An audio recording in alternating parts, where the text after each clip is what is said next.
Forum come to order. Without objection, the chair is authorized to declare a recess at any time.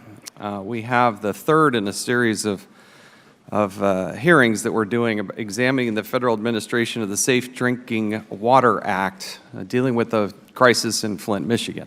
Appreciate the witnesses here today. I also appreciate the strong public participation and interest in this hearing. I would remind those that are participating that this is a congressional hearing. We would appreciate the proper decorum in this room. There are to be no shows of expression, positive or negative, and we would appreciate your help in that way. Let me make just a few observations, and then we'll turn it over to the ranking member and get right to the questioning here. There are people still today in Flint, Michigan, who are waking up this morning, they can't drink the water, and they can't take a shower. They're using a bottle of water to drink, and they're using a bottle of water to take a shower. And I can't even imagine my family having to go through that here in the United States of America.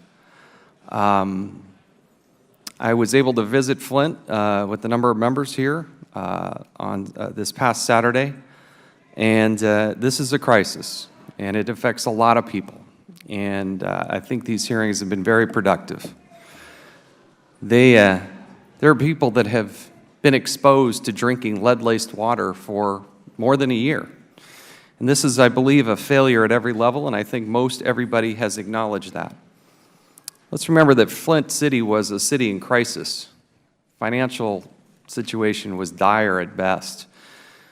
The people of Michigan made a decision, and emergency managers were put into place, save dollars. And I think the desire to reduce the rate of the cost of water, as well as improve the quality of water, was where this started, but it's not where it ended up. At every level in Michigan, from the city to the Department of Public Works, to the emergency manager, to the Michigan Department of Environmental Quality, there were failures. There's questions about the accuracy of the data that was provided. Some of those people were responsible and reported to the governor of Michigan.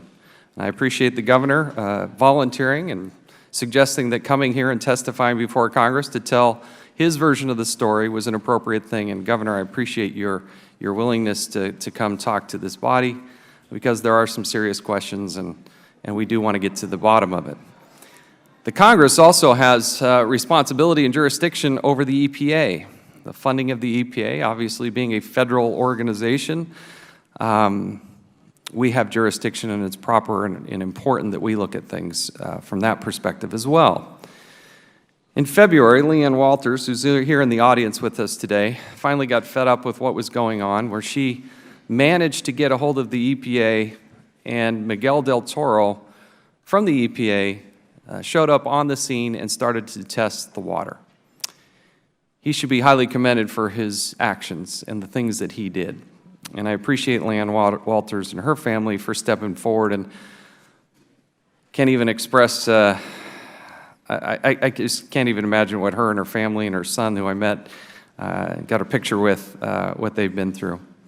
By June, the EPA clearly knew that this was a crisis. They absolutely knew that this was a problem. And Susan Hedman, as the administrator for the Region 5, she definitively knew that there was a problem.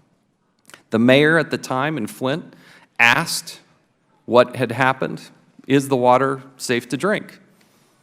He was told, don't pay no attention to the report that was written by the EPA, and actually went on local television and told people it was safe to drink the water. Move forward to September 24th. One of the more troubling things, I want to put up this graphic. This is an internal email within the EPA talking about Susan Hedman. Perhaps Susan Hedman, already knows this, but I'm not so sure Flint is the community we want to go out on a limb for. End quote. You can take that down. It's one of the more offensive, concerning things I've seen. That there were people, more than one, that were making decisions and thinking that, well, maybe Flint isn't who we should go out on a limb for. Are you kidding me? Of all the communities out there, Flint is the #1 place that they should have been going out on a limb for. It's depressed economically. They're going through their own economic crisis, and there's internal discussion at the EPA deciding whether or not we should go out on a limb for. Days later, the EPA administrator said Ms. Hedman's work was, quote, very encouraging, end quote. Gina McCarthy said, quote, they're making great progress. But it wasn't until January of 2016 that the EPA actually took definitive action. The day after that, Susan Hedman, the Region 5 administrator, resigns. Later asked about that action, Gina McCarthy, the EPA administrator, said that that resignation was courageous. Courageous. That's something we're going to talk about here today.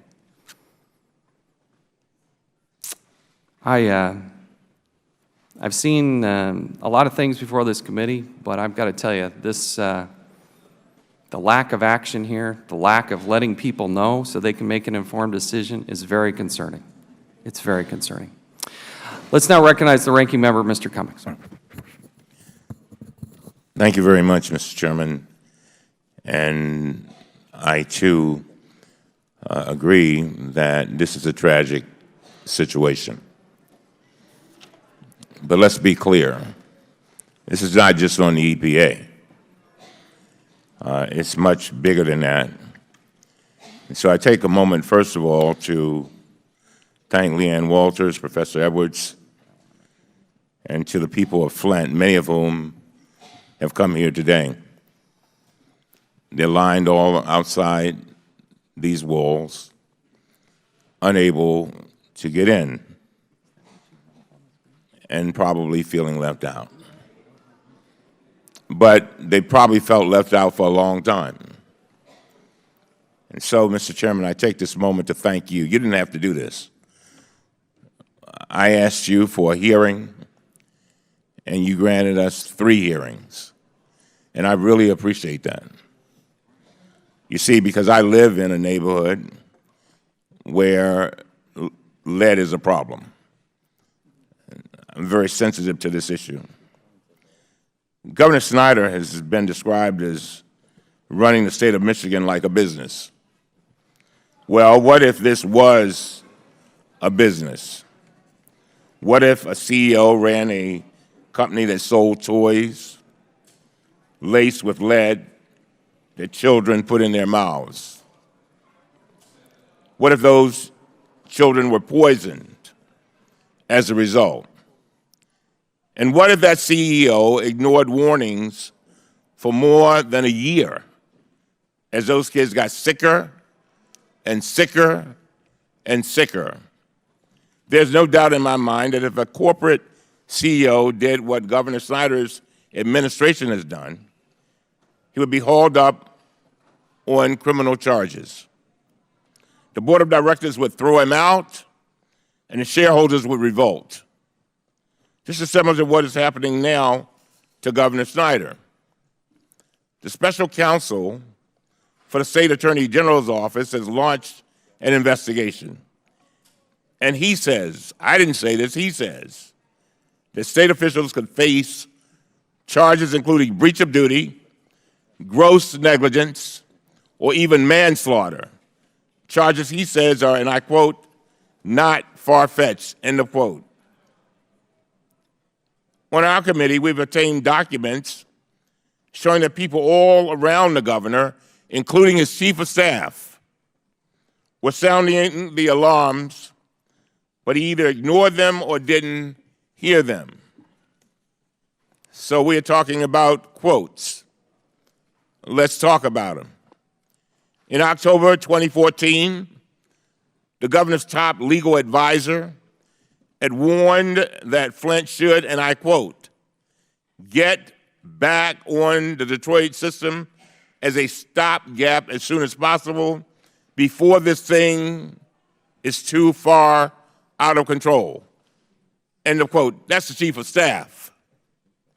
In March of 2015, the governor's own chief of staff, now that was his legal advisor, but his chief of staff said in March of 2015, if we procrastinate any longer in doing something direct, we'll have real trouble, end of quote. That's from the Chief of Staff. And in July, his Chief of Staff again warned that Flint residents, and I quote, are concerned, and rightfully so, about the lead level studies they are receiving. They are basically getting blown off by us, end of quote. The document reveals failures at every level, led by Governor Snyder's hand-picked appointees, and the governor's fingerprints are all over this.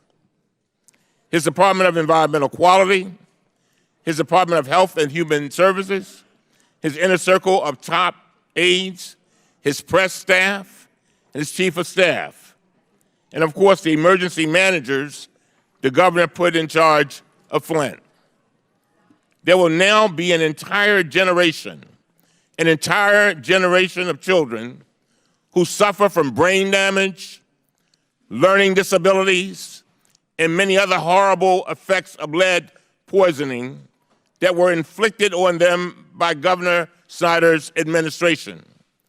There'll be many children, Mr. Chairman, who will sit in the second and third grade and will not be able to read the words "see, spot, run," and won't know why. But the reason why is because there's lead in their veins.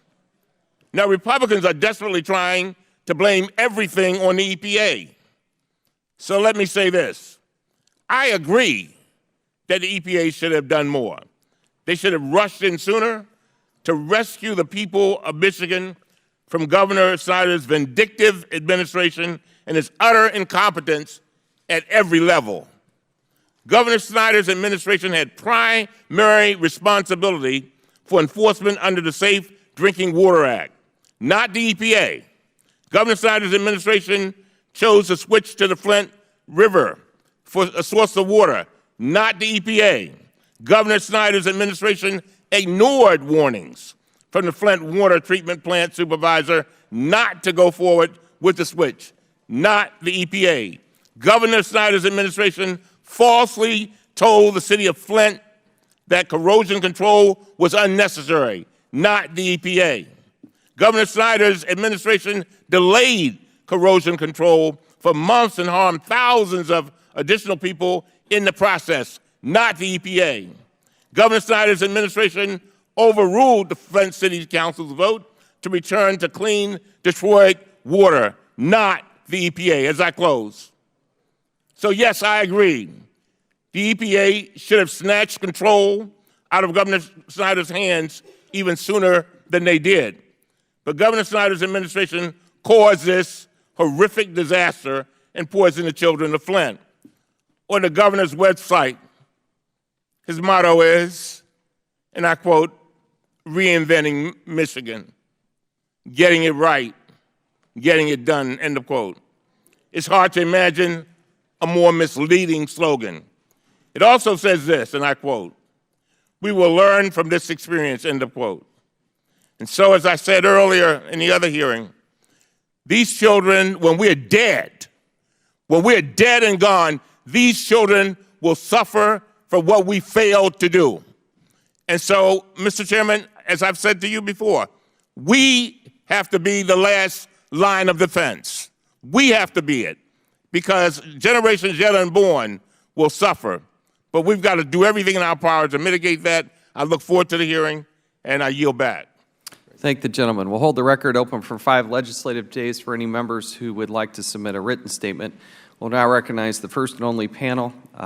Pleased to welcome the Honorable Rick Snyder as the Governor of the State of Michigan.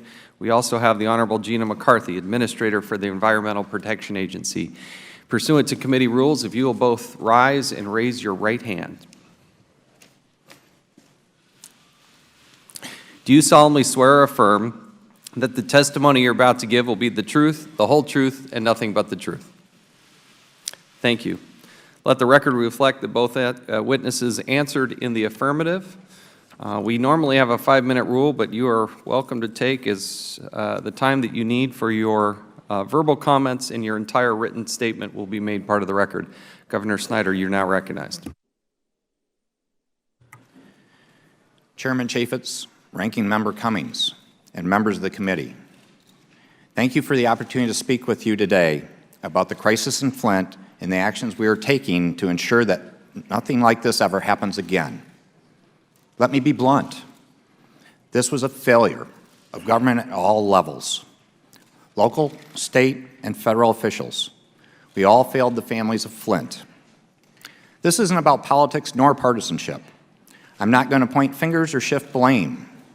There's plenty of that to share, and neither will help the people of Flint. Not a day or night goes by that this tragedy doesn't weigh on my mind. The questions I should have asked, the answers I should have demanded, how I could have prevented this. That's why I'm so committed to delivering permanent, long-term solutions and clean, safe drinking water that every Michigan citizen deserves. Today, I'll report what we've done, what we're doing, and what we will do to deliver real results and real relief to the families of Flint. But before going through the facts, I want to express my profound gratitude for the help and heroism of Professor Mark Edwards, Dr. Mona Hanna-Attisha, and Flint resident Leanne Walders. They were among the first to sound the alarm about the failures of government and the crisis afflicting the Flint community. Here are the facts. From the day the city of Flint began using the Flint River as an interim water supply on April 25, 2014, and repeatedly after that, the Department of Environmental Quality assured us that Flint's water was safe. It wasn't. A water expert at the federal EPA tried to raise the alarm in February 2015, and he was silenced. It was on October 1st, 2015, that I learned that our state experts were wrong. Flint's water had dangerous levels of lead. On that day, I took immediate action. First, we quickly reconnected to the Detroit water supply to begin sealing the damaged pipes. Second, I ordered the immediate distribution of water filters and extensive blood level testing in schools and homes to identify those at highest risk so they could receive health care, nutrition, and additional support. Third, we deployed $67 million to address both short-term needs and long-term solutions. Our focus and our priority is on both short-term health and long-term safety. This includes diagnostic testing, nurse visits, and environmental assessments in the home to treat any child with high lead levels. This is only the beginning. Right now, we're in the appropriations process for an additional $165 million to deliver permanent long-term solutions. I urge Congress to pass the bipartisan bill for aiding Flint immediately so we can further protect the health and safety of Flint residents and families.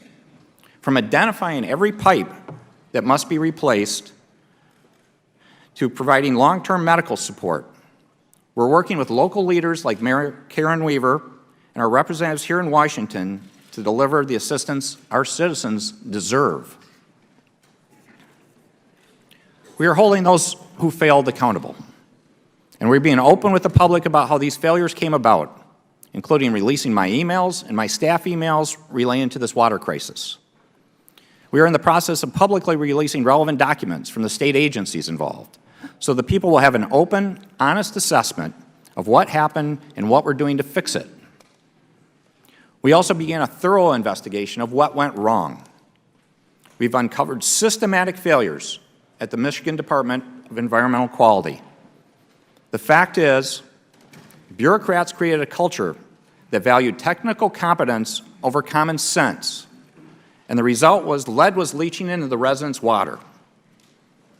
That's why I'm committed to a complete and comprehensive change in state government that puts public health and safety first, and why I've called for a thorough investigation of the Michigan Department of Health and Human Services by the Auditor General and Inspector General. We're taking responsibility in Michigan, and we're taking action, and that's absolutely essential here in Washington, too. Inefficient, ineffective, and unaccountable bureaucrats at the EPA allowed this disaster to continue unnecessarily. I'm glad to be sitting next to the administrator from the EPA, because all of us must acknowledge our responsibility and be held accountable. I do want to thank Miguel del Toro, a water specialist at the EPA, who spoke up early about the crisis. Tragically, his superiors at the EPA told local leaders in Flint to ignore his call for action. The truth is, there are many communities with potentially dangerous lead problems. And if the EPA and the DEQ do not change, and if the dumb and dangerous federal lead and copper rule is not changed, then this tragedy will befall other American cities. Professor Edwards has been sounding this alarm for years, and I look forward to joining with him to address this failure of government. I'm grateful to have been elected to serve the people of Michigan. I understand their anger. I've been humbled by this experience. And I'm going to make Flint and every community in Michigan a better place to live. We have a lot to learn, and we have a lot to do. I close with a simple plea. Partner with me in fixing this, not just for the people of Flint, but for the people all over the country. Ranking Member Cummings is right. The American people, this is America, and this should never have happened. The American people deserve rules that make sense and professionals to enforce them who know that health and safety are urgent matters. I can make sure that happens in Michigan. You can make sure it happens for every American. Thank you, and I look forward to your questions. Thank you, Governor. Now recognize the Administrator of the EPA, Ms. McCarthy. You're now recognized. Good morning, Mr. Chairman, Ranking Member Cummings, distinguished members of the committee. I want to thank you for the opportunity to testify about EPA's response to the drinking water crisis in Flint, Michigan. I want to start by saying that what happened in Flint should never have happened and can never be allowed to happen again. The crisis that we are seeing is a result of a state-appointed emergency manager deciding that that city would stop purchasing treated water that it had been successfully relying on for 50 years and instead switch to an untreated source for the simple reason that they wanted to save money. The state of Michigan approved that decision without requiring corrosion control treatment. Without corrosion control, lead leached from the pipes and fittings and fixtures in homes and businesses and industries, and it leached into the drinking water. These decisions are what resulted in Flint residents being exposed to dangerously high levels of lead. Now, under the Safe Drinking Water Act, Congress gives states the primary responsibility to enforce drinking water rules for the nation's approximately 152,000 water systems. But EPA has oversight authority. Typically, EPA has strong relationships with our states, and we work with them under this act. But looking back on Flint from day one, the state provided our regional office with confusing, incomplete, and absolutely incorrect information. Their interactions with us were intransient, misleading, and contentious. And as a result, EPA staff had insufficient information to understand the potential scope of the lead problem until more than a year after that water supply was switched. While EPA did not cause the lead problem, in hindsight, we should not have been so trusting of the state for so long when they provided us with overly simplistic assurances of technical compliance rather than substantive responses to our increasingly growing concerns. Although EPA regional staff repeatedly asked the Michigan Department of Environmental Quality to address the lack of corrosion control, we missed the opportunity late summer to quickly get EPA's concerns on the radar screen. That I regret. Since October, EPA has been providing technical advice to the city. Additionally, as part of the federal response led by the Department of Health and Human Services, an EPA response team of scientists, water quality experts, community involvement coordinators, and support staff have been on the ground every day since late July. The EPA team has visited hundreds of homes and collected thousands of samples to assess the city's water system. And we're encouraged by these test results. But our enhanced efforts with Flint will not cease until the system is fully back on track. Now, we've also been engaging Flint residents, visiting places of worship, schools, libraries, community centers, and senior living facilities to hear their concerns and share information. I have also taken several concrete steps at the agency to address some of the systemic issues raised during the crisis. I directed a review of MDEQ and its ability to implement the Safe Drinking Water Act for the very reasons that the governor has also so clearly articulated. I called on EPA's Inspector General to investigate EPA's response to the Flint crisis. No, we didn't cause it, but could we have acted sooner to correct the situation? I issued an EPA-wide elevation memo encouraging staff to raise issues of concern to managers and for managers to be welcoming of staff concerns and questions. Too much back and forth went between EPA and the state when it should have gone up so that we could have raised the red flag earlier. I also recently sent letters to every governor and every state environmental and health commissioner in the country asking them to join EPA in taking action to strengthen our safe drinking water programs, to ensure that they're looking and working with their own communities. Additionally, we're actively working on revisions to the lead and copper rule. The lead and copper rule was revised under the prior administration to streamline the monitoring and reporting requirements. We know that it needs to be strengthened. While the contours of this situation are unique, the underlying circumstances that allowed it to happen are really not. As a country, we have a systemic problem of underinvesting in environmental justice communities. And make no mistake about it, this is an environmental justice community. Not only are these underserved populations more vulnerable to impacts of pollution, but they often lack the tools and the resources and the voice to do something about it. That's what stacks the deck against a city like Flint. That's what creates an environment where a crisis like this can happen. In many areas across our country, water infrastructure is aging, antiquated, and several communities are severely underfunded, particularly low-income communities, which may have the most difficulty securing funds through rate increases or municipal bonds. This threatens citizens' access to safe drinking water, and we need to start having a serious conversation with Congress and others about how we advance the technologies and investments necessary to keep delivering clean water to American families.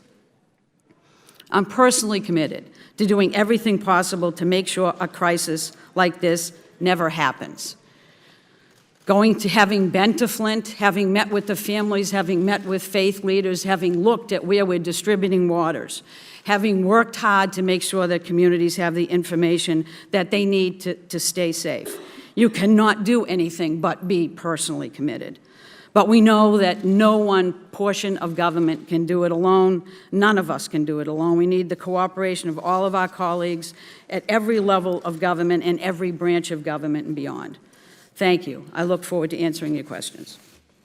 Thank you. We'll now recognize the gentleman from Michigan, Mr. Wahlberg, for 5 minutes. And as we start this, I remind members, we have votes that will happen earlier today.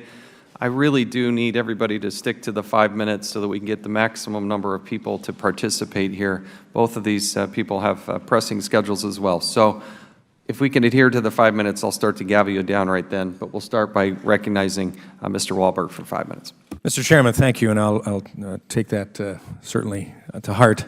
But I do want to thank you for the intentional method by which you've carried on these investigations and these hearings. Mr. Chairman, you didn't have to do it, but you've done it well. I'm a proud Michigander, and I'm proud of my state. I'm proud of the things that are taking place. This is a problem, but I'm proud of Michigan. And for you to take serious attention to this, thank you. And Governor Snyder, we appreciate you voluntarily coming today. We appreciate you voluntarily releasing all your emails so they could be part of the record. We appreciate the fact that you're willing to answer tough questions that this committee will offer today and outline the steps you're taking to solve the crisis and help Flint recover, because we want Flint to recover. It's a great city. It has great workers. I've driven great cars made in Flint, and have now had the opportunity to look in the eyes of Flint citizens who have experienced this tragedy, a human-made tragedy. Governor, let me ask you, when did you first learn of the instances of a question here that was brought up just the other day as well, and it's a concern, the instances of Legionnaire's disease in Flint? Yeah, in terms of Legionnaires, I didn't learn of that until 2016. And as soon as I became aware of it, we held a press conference the next day. That was clearly a case where the Michigan Department of Health and Human Services should have done more to escalate the issue, to get it visible to the public and to me. I have documents here today that show your staff was receiving information about Legionnaires in March of 2015. In an email on March 13th of 2015, a senior DEQ staff member, Brad Werfel, emailed another member of your staff, Harvey Hollins, stating that there was a, and I quote, significant uptick in cases of Legionnaire's disease in Flint. There's also an email to your spokesperson, Sarah Werfel, showing that she was aware of the issue, and in another email, Brad Werfel indicated that he wanted to raise the issue with your Chief of Staff, Dennis Muchmore. The information was in the highest levels of your executive office 10 months before you knew. Did you speak with them about it? No, I don't recall any mention of that to me, and I don't recall seeing those emails or being part of any of those discussions.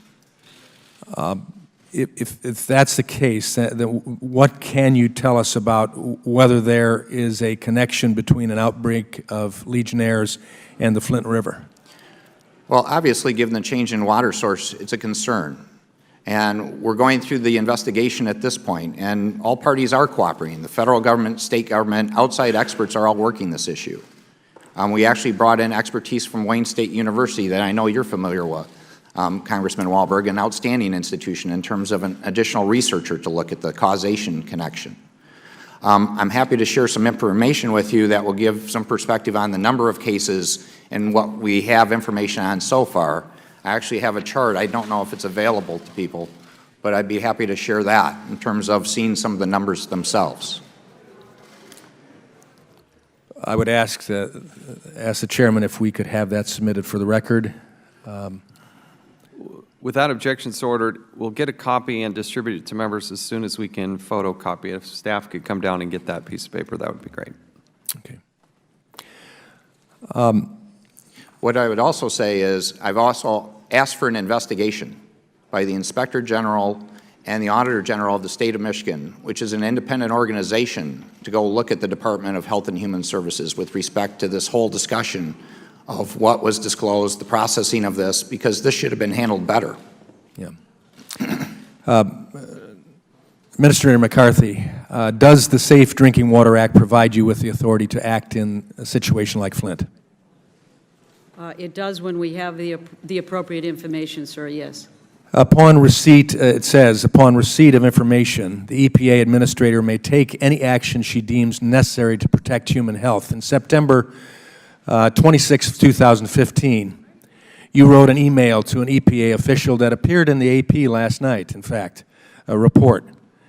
You said the situation in Flint could, and I quote, get very big quickly. You didn't act until January 21st, 2016. Why?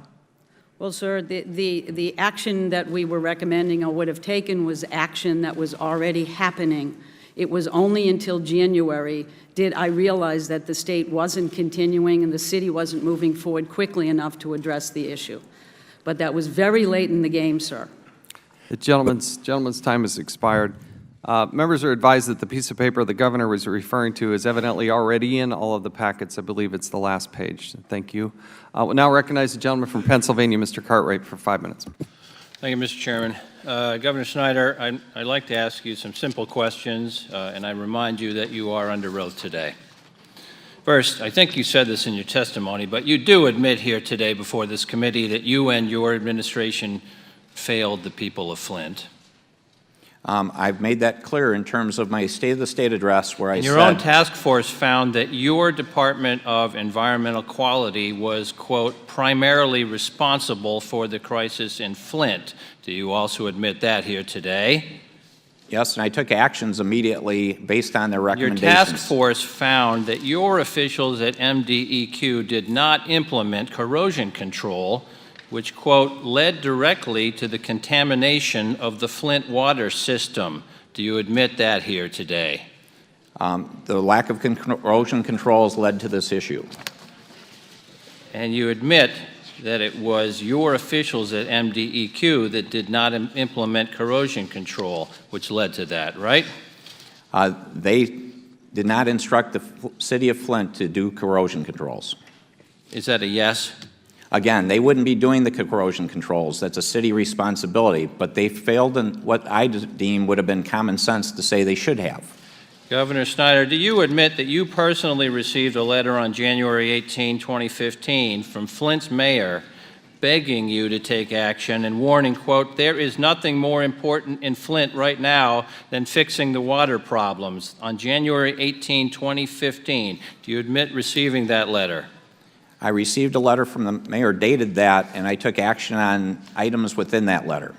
I'm asking you about January 18, 2015. This is Exhibit D we've marked for could you share the letter with me so I could confirm that? Would you hand him the letter, please? It's marked as Exhibit D. We'll ask that this be made part of the record, Mr. Chairman. Without objection, so ordered. January 18, 2015, from Dwayne Walling, the mayor. Last paragraph on the second page. It's directed to you specifically, and he says, there is nothing more important in Flint right now than fixing the water problems. Do you see that? I do. Do you admit getting that letter? Yes. All right. The mayor asked you repeatedly to come to Flint during the crisis. Do you admit today you didn't show up for more than 7 months after he asked you? Actually, I'm not familiar. I'd have to check my schedule. Well, that's what he says. You didn't go to Flint until October 2015. Is that right? I don't know if that's correct or not. You don't know. You admit here today to seeing headline after headline about health problems, hair loss, rashes, E. coli, bacteria, sewage, Legionnaire's disease. Did you read any of those stories, Governor Snyder? Congressman, I read a number of those stories. What I would tell you is those stories, we would follow up on them and continue to get reaffirmation from career bureaucrats that the water was safe. That was wrong. Do you That was admit not here correct today that information. more cases of Legionnaire's disease were reported since the switch to Flint River than, quote, all the cases in the last 5 years or more combined? Do you admit that?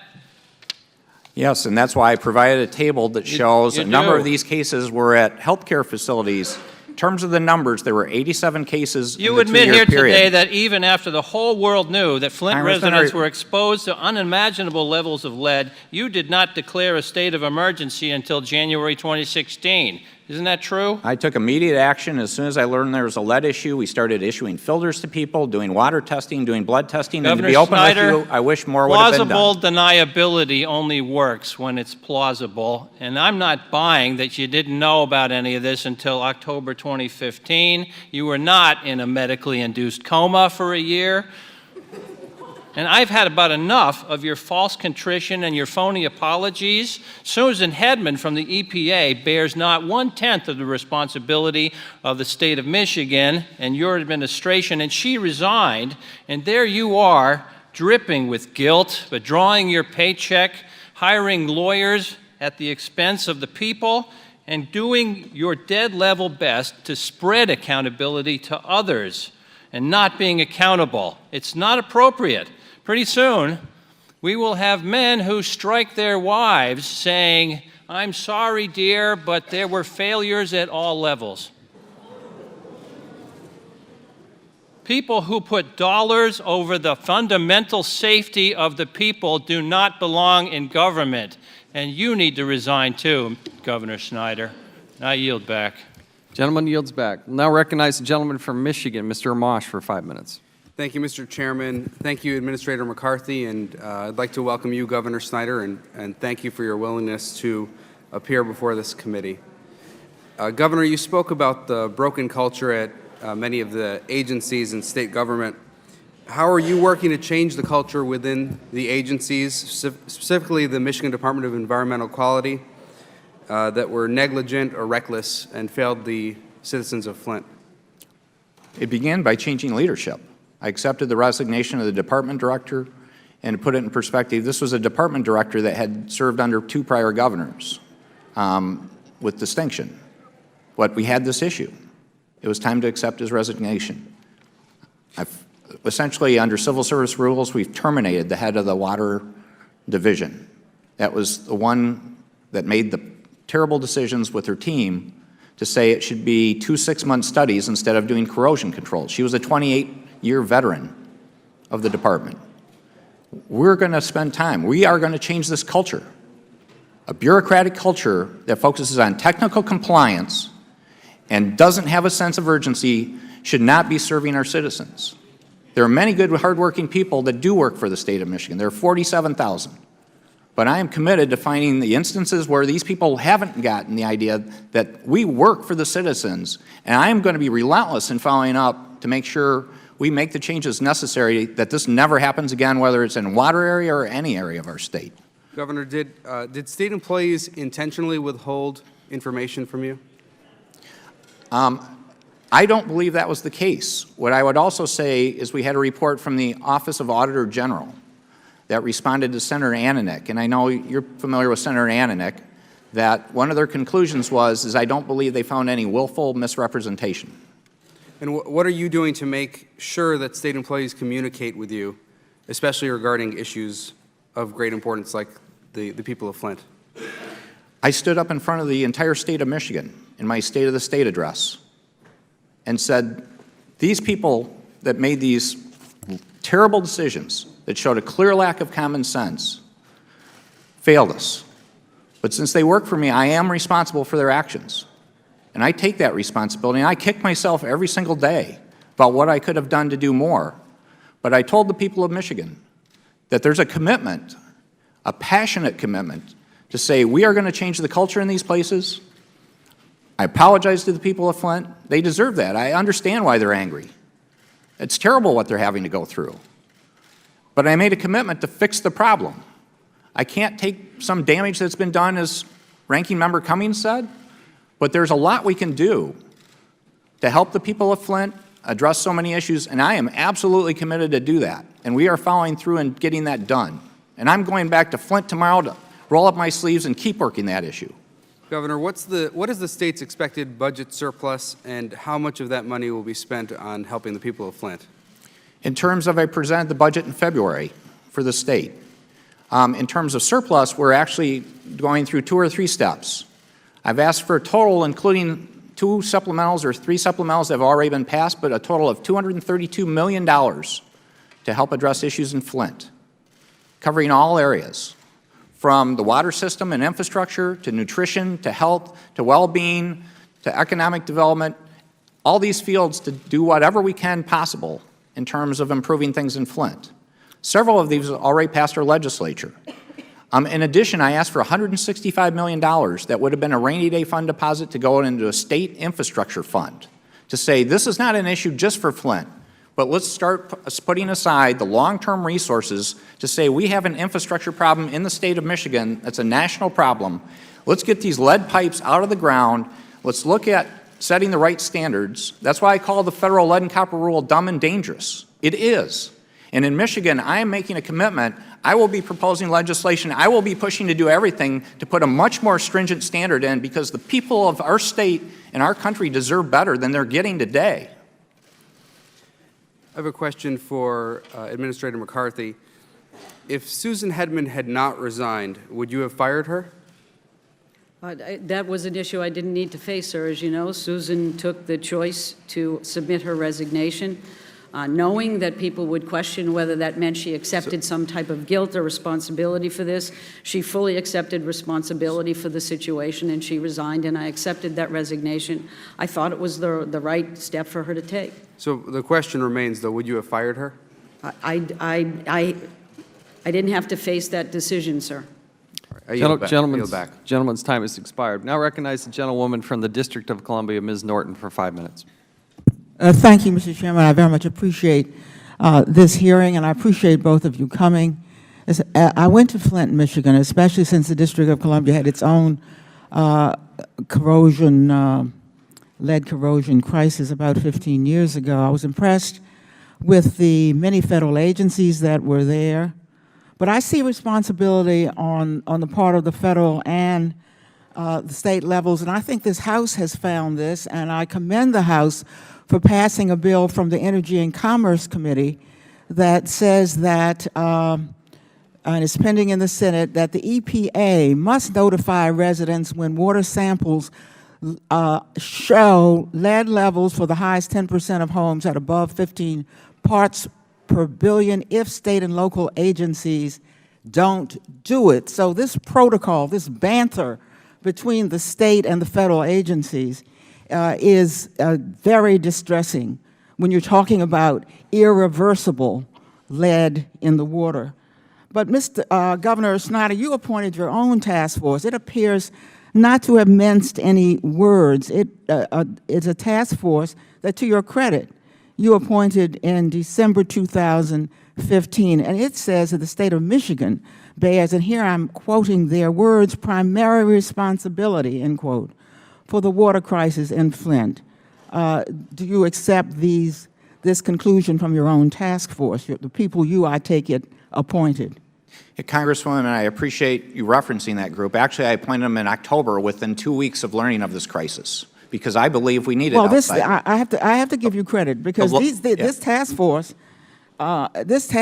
seems to have operated very independently, and here I'm quoting them again.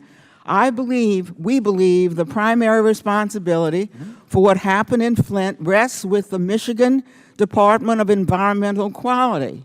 Although many individuals and entities at state and local levels contributed to creating and prolonging the problem, the MDEQ is the government agency that has responsibility to ensure safe drinking water in Michigan. It failed that responsibility, end quote.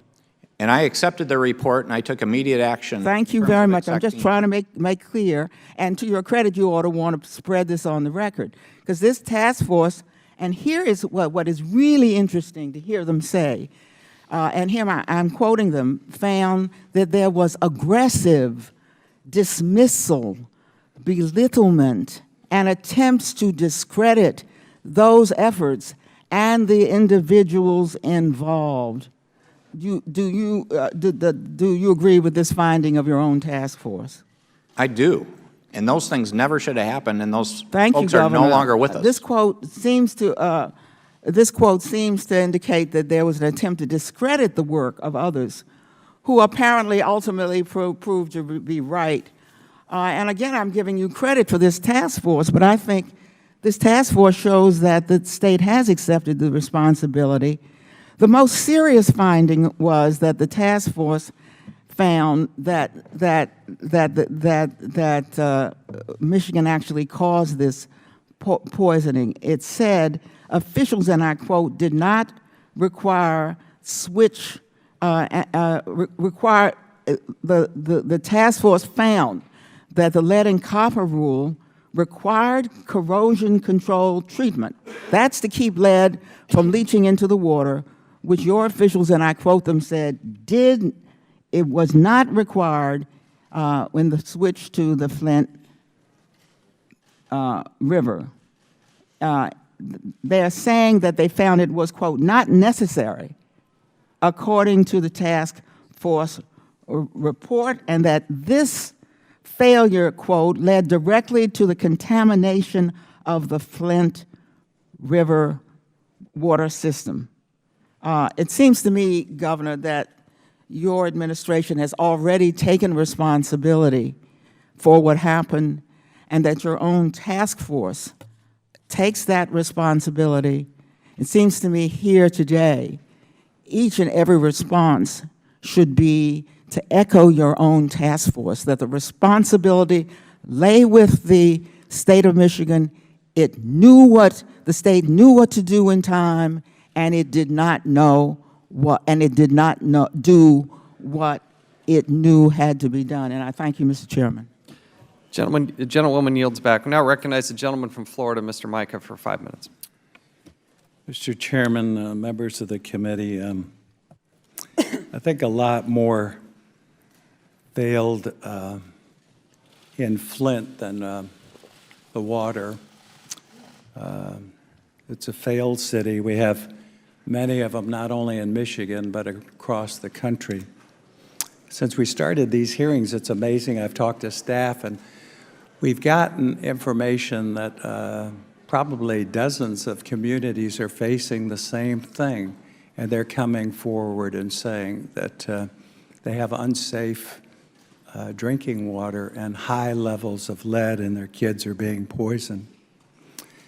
Governor, you did take some action, and some people have been fired. Is that correct? Correct.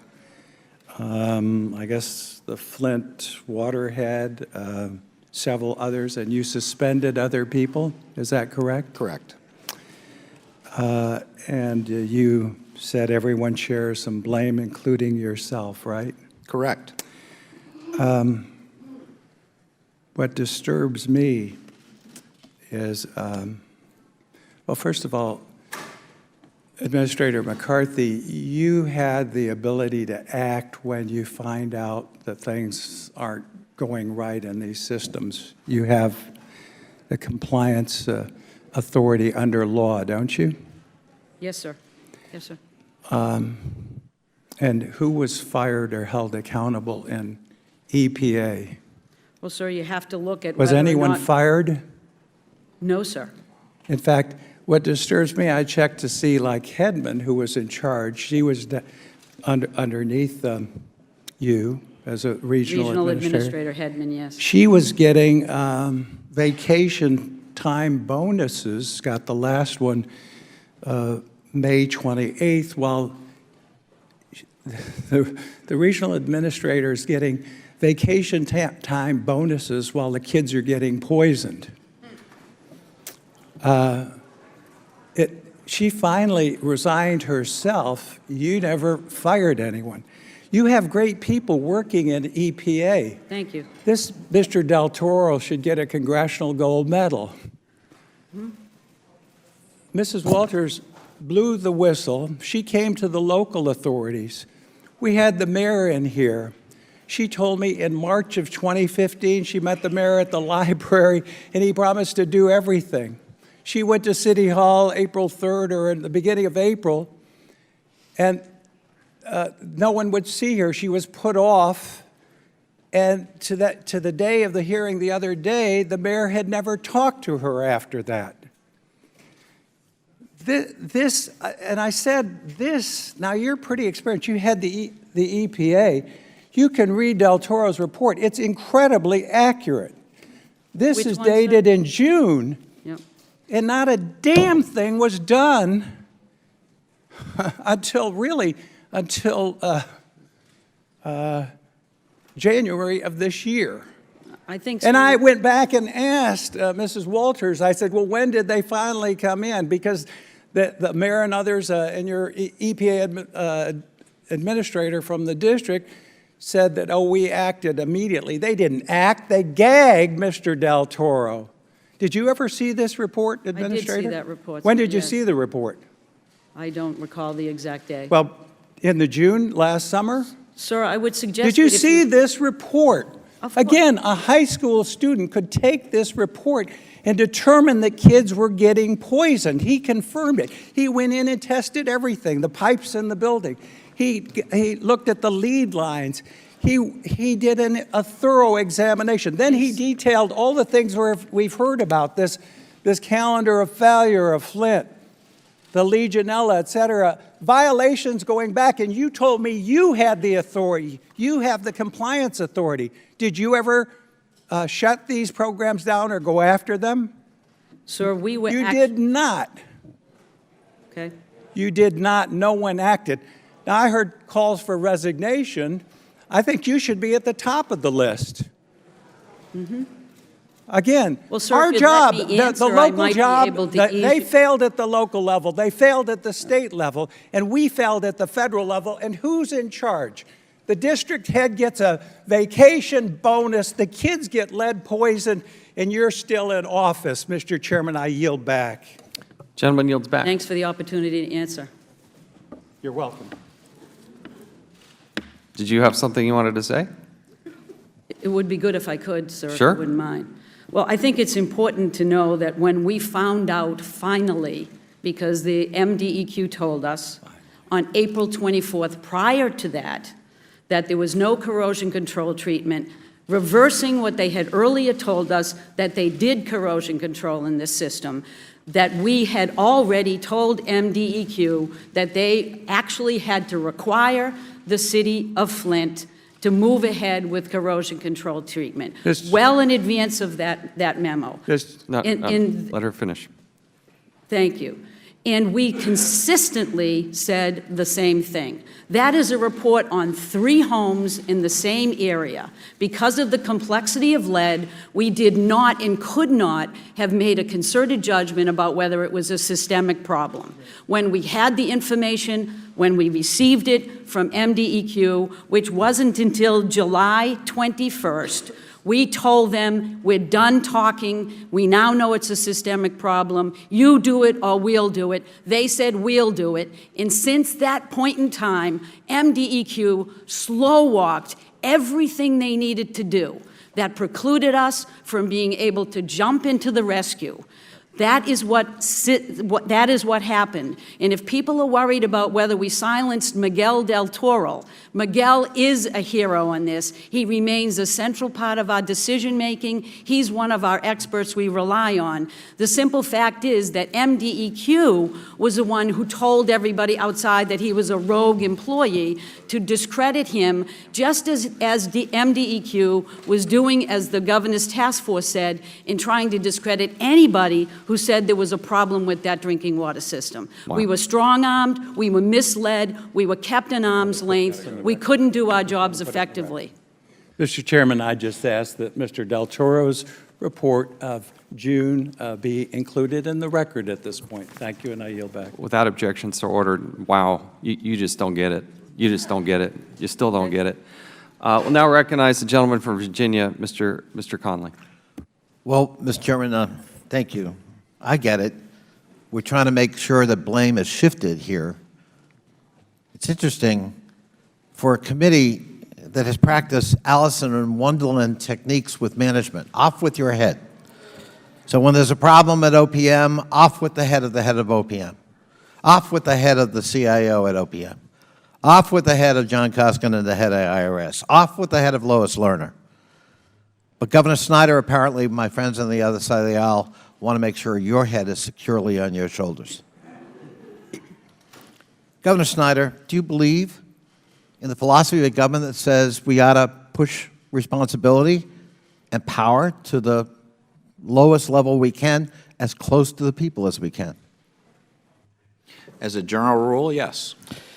So in November 2012, the citizens of your state rejected the emergency manager law you had advocated in a referendum. Is that correct? Correct. And yet, 6 weeks later, you reintroduced legislation that was approved by the Republican-controlled legislature for a new emergency manager law, PA 436. Is that correct?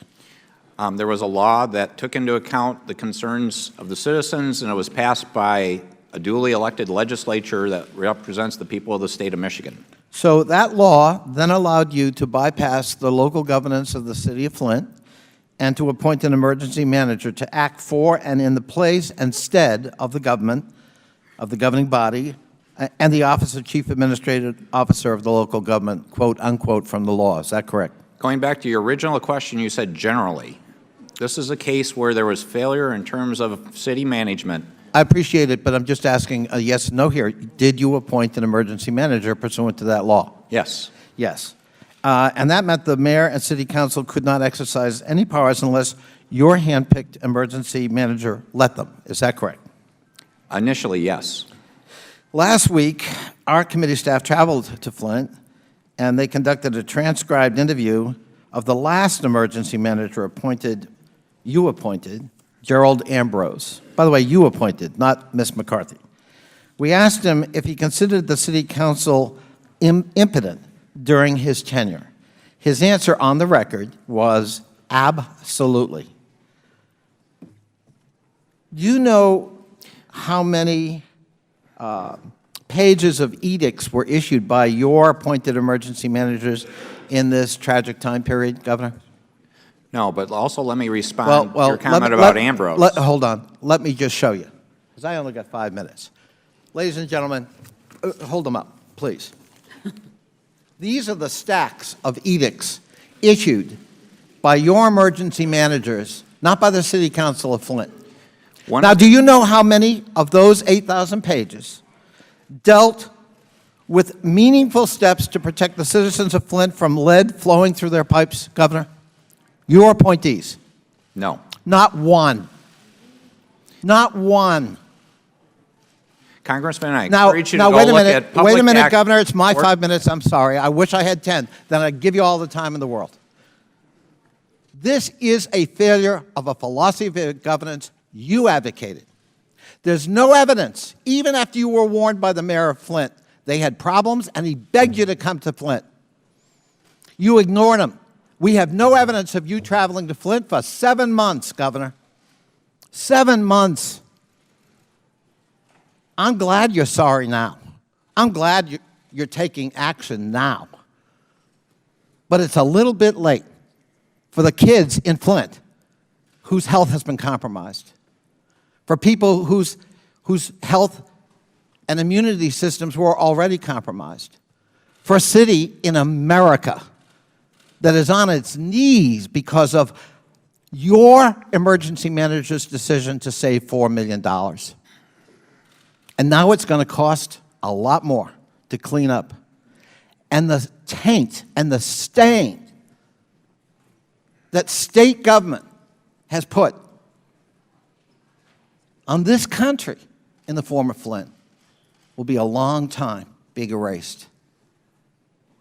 You know, at some point, the buck stops at your office, Governor, with your Department of Environmental Quality that collapsed, with your emergency managers who were guilty of hubris. They knew better than the local elected officials of Flint, and they ignored all the warning signs. That's the record, Governor. That's your record. And at some point, the buck has to stop at your desk. I yield back. Time has expired. We'll now recognize the gentleman from Tennessee, Mr. Desjardins, for 5 minutes. Thank you, Mr. Chairman. Before I yield my time to my good friend from Michigan, Mr. Wahlberg, I would respectfully ask Administrator McCarthy to consider scrapping the Waters of the U.S. rule, as it's clear that EPA cannot currently handle the issues on its plate. And I now yield my time to the gentleman from Michigan. I thank the gentleman from Tennessee. On September 26, 2015, Ms. McCarthy, you received an email from Peter Gravatt, Director of the EPA's Office of Groundwater and Drinking Water. The whole point of the email is actually to share Mark Edwards' documentation of the Flint drinking water problems. Mr. Edwards ends the email asking the EPA to, and I quote, immediately take decisive action on this issue to protect the public. Did you read the September 25th email that included Mark Edwards' request for action? I did. Dr. Edwards is very familiar to this committee and the people of Flint. Do you know who Mark Edwards is? Yes, yes, we've met. You've met. We had a meeting, yes. How long have you known of Dr. Edwards and his work on the water quality? It's just related to Flint, sir. We actually have a contract with him to do work with us right now. Do you believe Mark Edwards is an expert on water treatment and corrosion? I think he is one expert, yes. I would also acknowledge that EPA has a number of... The Edwards email gives, including Mr. Del Toro, the Edwards email gives key points, summary at the end of the documenting that there is no corrosion control treatment. The people can't afford bottled water. MDEQ is continuing to insist the water is safe, and that they know of a child with elevated blood levels already. If you received an email documenting all these problems on September 25th, including the fact that children have elevated blood lead levels, why didn't you act until January 21st, 2016. Sir, you're incorrect in saying. I am not incorrect. You We are have incorrect in emails to saying do that this. We have did not records act. as well. Can I point You out? continue to not take responsibility, including writing articles about it. Dr. Edwards is an expert on this issue. Yes. The people of Flint understand that. He's been there. You didn't even show up till February of this year. And I would remind the members on the other side of the aisle, the governor's been there many days. This administrator of EPA didn't show up till February. Dr. Edwards said in testimony before this committee that Susan Hedman, who you won't fire, you wouldn't fire. You wouldn't even give an answer if you would. That Hedman's response was completely unacceptable and criminal. That's what Mr. Edwards said. Yeah. Please tell the people of Flint, sitting behind you, and this committee why Mark Edwards is wrong. Well, Mark Edwards is a good scientist, and I respect him. If you look at the timeline of when we received that email, you will find that the city and county health advisory about the Flint water went out on the same day. You will find that October 1, they were noticed to have no drinking of that water without protection. You will find that on October 2nd, the governor put out a 10-point plan. On October 3rd, the filters were being distributed. There is no switch that I can turn on. And I'm hearing that would have nothing gone of back. your action on that, and you have the law on your side will- that says in any event of There- imminent danger or health risk, you have the responsibility to act. You At that point in time, you wrote the an damage op-ed. had been done. Excuse me. Oh, okay. Okay. I'll give you a chance. Okay. Thank You wrote an op-ed in the Washington Post Yes. which stated the EPA's regional office was also provided with confusing, Yeah. incomplete, and incorrect information. Yes. As a result, Yeah. EPA staff members were unable to understand the scope of the lead problem until more than a year after the switch to untreated water. Did the EPA confirm in early 2015 that Flint's water pipes lacked corrosion control? In early no, sir, I did not know that. The staff were unaware of that. They were unaware of that. Yes, in fact, they were told directly by MDEQ on February 27th. What about Mr. Del Toro? that Flint has optimized corrosion. Who was disciplined? He was not disciplined. Oh, yes, he was. Okay. Well, he was not. That's a matter of record as well. No, I'm sorry, sir, it isn't. It's a matter of At record Tuesday's that- hearing, Dr. that he Edwards was said not. some of the documents he received from EPA through FOIA requests are nearly 90% redacted. Dr. Edwards waited 10 years in some cases to receive a response to EPA FOIA request. How is this acceptable from an expert? Gentleman's time has expired, but the administrator may answer. Well, I wanted you to be all clear that the emergency order that I issued in January was because of continued failure to address the issue. If there was anything that I could have done, any switch that could turn on that would have precluded us or allowed us to go further than what was already happening at that time, I would have pulled that switch. What we needed was exactly starting. Were we late in getting it done? Yes. Are there consequences to that? Absolutely. We have actually, our regional administrator worked very hard to get MDEQ to do their job to get these actions in place. So when you're asking, did I receive an email on a given date? I did. The actions were moving. There was nothing else I could have ordered that would have made that move faster. But I did issue an order in January because even after all of this, the order that I issued was questioned by this state, by MDEQ, by this state, as was that really legally solid? Up until today, they continue to drag their feet. Yeah, go ahead, Governor. Go ahead if you want to. Yeah, I'm sorry, Mr. Chairman, but you can only take so much at some point. And all I would do is go to the record. And what I would suggest is people look at 3 emails. There's an email going back to June 8th, 15th from Jennifer Crooks from the EPA. That's an Agenda for Michigan semi-annual call. There's an email on July 21st, 15 from Tinker Hyde, a briefing paper with the MDEQ talking about the federal lead and copper rule, including Flint water. On 9/10/15, there's an EPA email talking about coming up with a joint strategic action plan about the EPA and the MDEQ working together. They were in regular dialogue. They're talking about how to do things together, and when I read these things, I'm ready to get sick.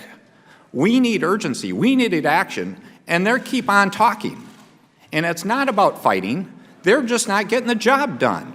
We messed up in Michigan to begin with by doing 2 studies instead of corrosion controls. That fundamentally caused this problem. I have accepted responsibility because those people work for me. But it's something different to have this continuing dialogue to say it was solely us. This could have been stopped sooner if other people could have also spoken up. I'm always going to kick myself that our people should have spoken up. I should have asked tougher questions. I should have done more. But to also say the EPA just didn't get information, I just ask you to take the time to go look at those 3 emails, and that will clear the record up. Thank you. Appreciate it. Now recognize the ranking member, Mr. Cummings, for 5 minutes. Let's talk about emails, Governor Snyder.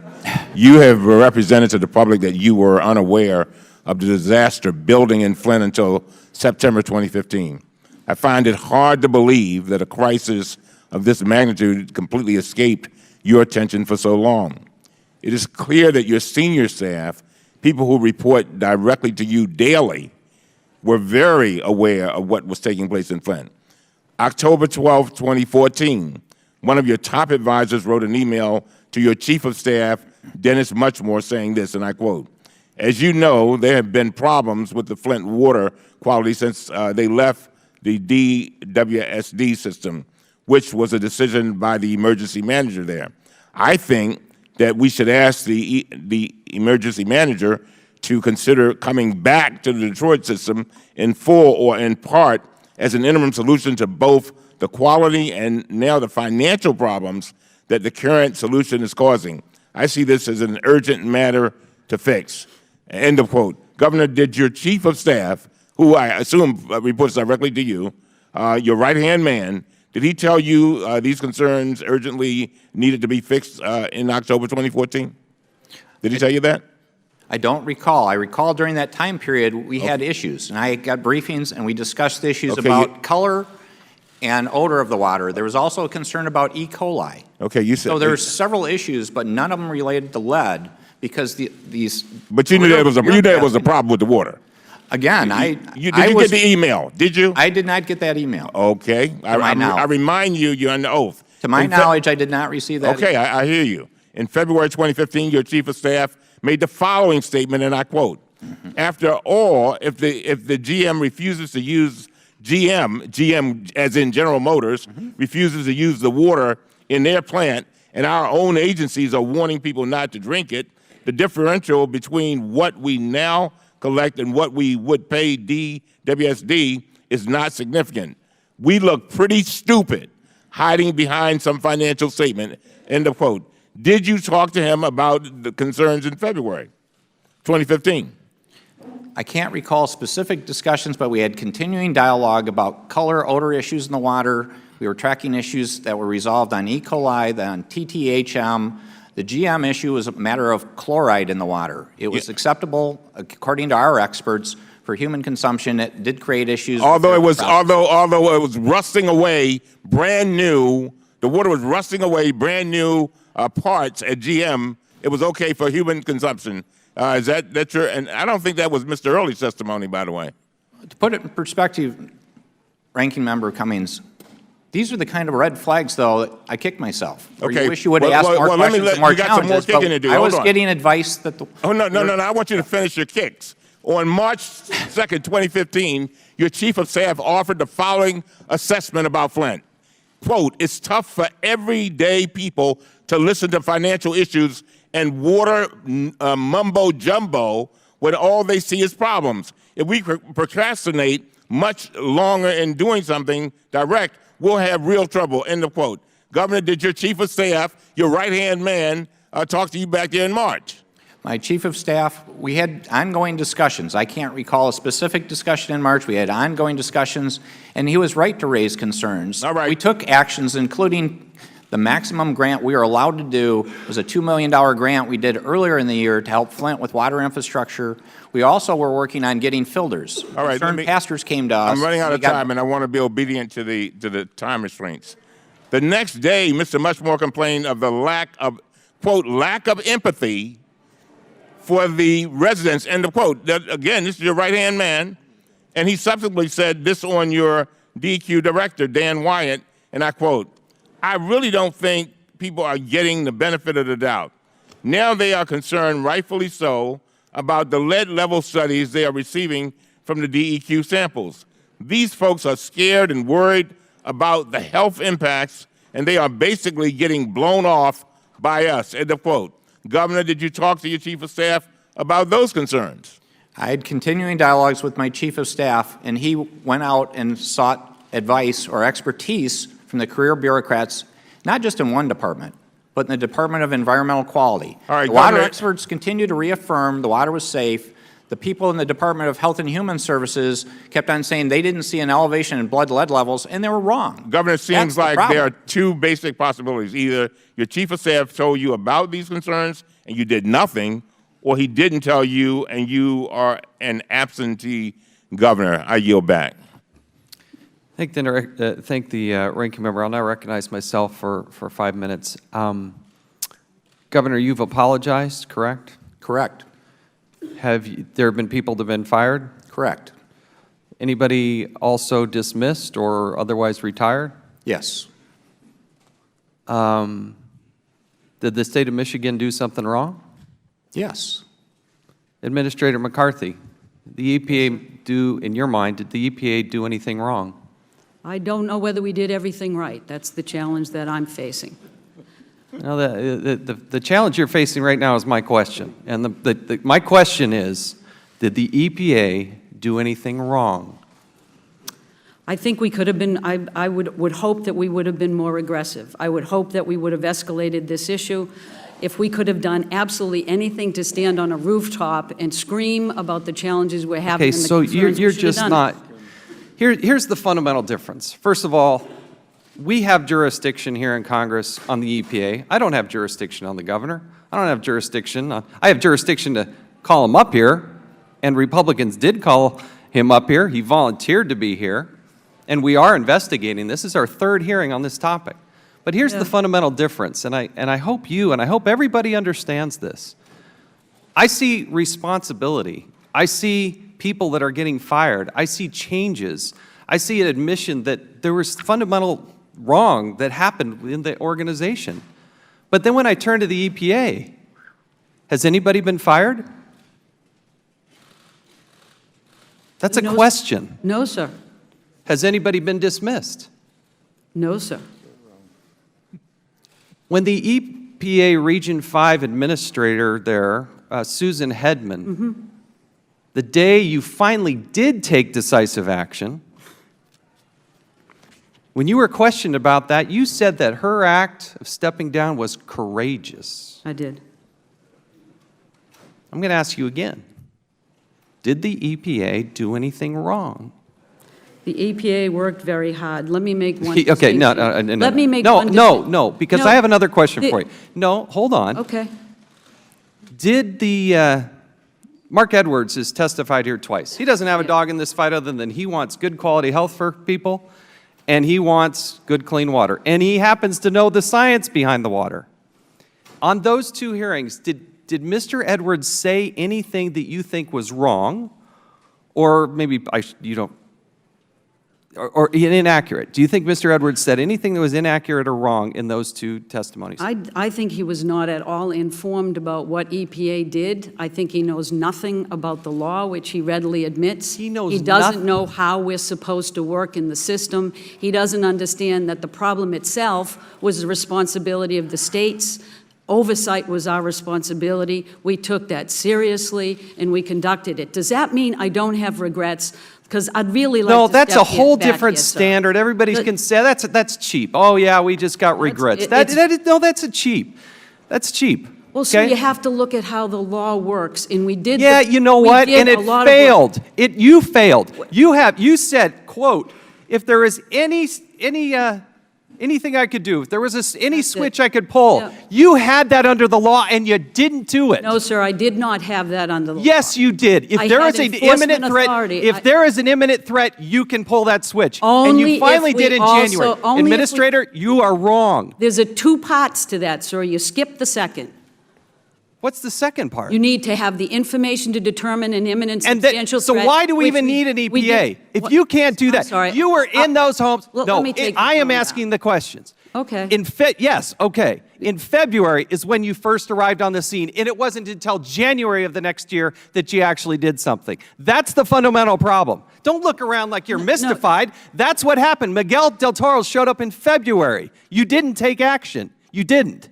And you could have pulled that We switch. consistently took action from that point forward. There are a lot of people in this audience from Flint. Sir. Nobody believes that you took action. You had those levers there. Mark Edwards from Sir, Virginia Tech, bless his we- heart. No, just listen for a second. Okay. Had the opportunity. They have said things like, we failed to get EPA to take lead and water risks seriously. It's possible, another quote of his, and this is possible because the EPA has effectively condoned cheating on the lead and copper rule monitoring since 2006. He read your op-ed that you put out that was one of the most offensive things I could possibly imagine. And he says about you, EPA Administrator Gina McCarthy, that effectively absolved EPA of any wrongdoing or any role in creating the Flint disaster. If you want to do the courageous thing, like you said Susan Hedman did, then you too should resign. Nobody's going to believe that you have the opportunity, you had the presence, you had the authority, you had the backing of the federal government, and you did not act when you had the chance, and if you're going to do the courageous thing, you too should step down. My time has expired. We'll now recognize the gentlewoman from Illinois, Ms. Duckworth. Thank you, Mr. Chairman. I think that if the EPA administrator should do the courageous thing and resign, then so should the governor. As a mom, I've been deeply troubled by the testimony and revelations that have been raised in this series of hearings on the water crisis. It's a kind of human suffering that should not happen anywhere, let alone the greatest nation on the face of the earth. The failures at every level of government in this disaster are alarming. I don't think there's any debate at this point or any question that it is the Snyder administration's Department of Environmental Quality that created this crisis in the first place. However, as a member from Illinois, and one of the states that falls under the EPA's Region 5 alongside Michigan, I'm also extremely troubled by how the EPA also failed in its duty to serve as the last line of defense for the children of Flint. And while the Flint crisis has rightfully garnered the most attention lately, I'm deeply concerned that communities all around this country are at similar risk. In Chicago,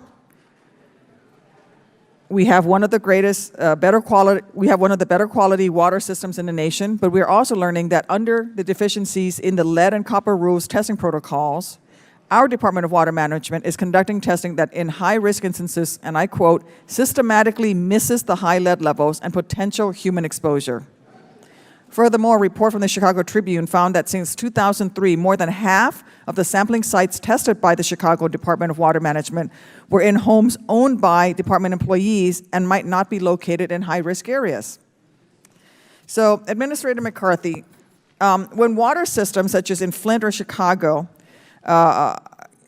elect to use their own employees' homes as sampling test sites, with employees themselves administering the test, what safeguards are in place to ensure that the results are not corrupted or skewed? Well, there are protocols for this, and one of the things that I have done is to send a letter to every governor and every agency that has primacy on this across the U.S., to have them post their protocols, to explain what they should do again, and to make sure that they're following that. We're also looking at how we can strengthen the lead and copper rule. It clearly needs to be strengthened. And I have never suggested that the system didn't feel or that EPA isn't looking at its own place in this. The Office of the Inspector General is looking and investigating at my request to make sure that we did everything we could with the information available to us. But the one thing I'm just trying to make very clear is We did not create this problem. The question is, did we run in and try to solve it and work it as quickly as we possibly could, and what else could we possibly have done? And I've been trying to look and answer that question. And anybody who can tell me what else we could have done under the law, I want to hear it, or even under common sense. Because it's an area in which I agree with the Let me answer governor, and that for that's you, it. because I'm not on your side in this. I I'm realize certainly that. not on the governor's side. I'm not on your side. The answer to you is, would you not rather have jumped in too soon, despite the law, to would protect the absolutely. children of Flint, and be hauled into Congress to testify and explain why you stepped in too quickly to safeguard health, as opposed to why you didn't act soon enough? Congresswoman, we actually didn't understand or know the full extent of the problem until July of last year. But you still did nothing. You No, didn't- that is let me make incorrect, it. Let's go back to. Congresswoman. Let's go. The No, no, law- no, no. I'm talking here. Let's go Okay. back to the law. You said earlier. You said that MDEQ was telling you that they were taking action. Yes. So you waited for them to take action, and No, they sir. slow rolled No, everything. Now, Congresswoman, just let me explain. There's the two tests that Congress has given us, because Congress was very clear in the law and also in the congressional record that they wanted us to keep in our lane, and they didn't want us to step on states' rights. Okay. Two things. I had to have the data, which I told you I didn't have until July 21st, and I had to show that the state wasn't taking appropriate action. On the 21st, they said they would. I had no justification legally. So what we tried to do was to get information into the community's hands. We tried to tell the public there is a problem here. okay, I only have But 30 this- seconds left, so I'm going to take my 30 seconds. Do we need to change the law? Do we need to change the statutes so that you will step forward sooner when you have an epic failure on the part of the governor of a state, as is in the case of Governor Snyder's absolute failure in protecting his citizens in Michigan? Do we need to change the Well, law? it's Because a we've very- asked a this very question high of the hurdle. EPA as recently as yesterday, and you didn't answer it. And so tell me, do we need to change the law so that you step in sooner? It is a very high hurdle, but I will say in 35 or 36 years almost of working in this business, this is the first time that I have seen a state fail to abide You're not by the answering my recommendations question. we're giving them. But most states work collaboratively with us. We have to Gentle- strengthen the lead gentlewoman's and time- copper rule for sure. Gentlewoman's time has expired. Members are advised that there's a vote on the floor. It's the first of probably two votes. We're going to stand in recess and reconvene no sooner than 10:45. Committee stands in recess.